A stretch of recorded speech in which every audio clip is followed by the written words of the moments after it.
Guinness record ലക്ഷ്യമിട്ട് കോൽക്കളി പ്രകടനം. Kozhikode Malabar Christian college മൈതാനത്തായിരുന്നു 500-ലേറെ പേർ അണിനിരന്ന കോൽക്കളി.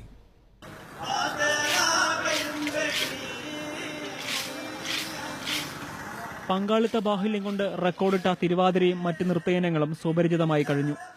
എന്നാൽ കലോത്സവ വേദികളിലും ചുരുക്കം സദസ്സുകളിലും മാത്രം കണ്ടും കേട്ടുമറിഞ്ഞ കോൽക്കളിയും റെക്കോർഡിലേക്ക് ചുവടുവയ്ക്കുകയാണ്. ഇതിന്റെ ഭാഗമായിരുന്നു ഞായറാഴ്ച കോഴിക്കോട്ട് നടന്ന പ്രകടനം.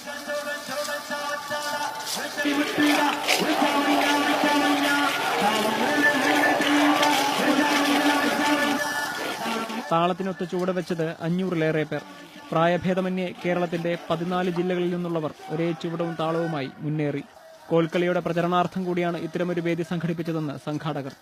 ഈ വൈവിധ്യമാർന്ന കളികളെയും ശൈലികളെയും ഏകോപിപ്പിച്ചുകൊണ്ട് ഒരു താളത്തിൽ, ഏക താളത്തിൽ ഈ വ്യത്യസ്തമായ എല്ലാ ജില്ലകളിലെ കോൽക്കളി കലാകാരന്മാരെയും അണിനിരത്തിക്കൊണ്ട് ഒരു താളത്തിൽ 500-ലേറെ കലാകാരന്മാരെ അണിനിരത്തി ചെയ്യാന്നുള്ള ഒരു ശ്രമകരമായ ഒരു ഭാഗം കൂടി ഈ ഒരു റെക്കോർഡിന്റെ പിന്നിലുണ്ട്. ഏഷ്യാനെറ്റ് ന്യൂസ്, കോഴിക്കോട്.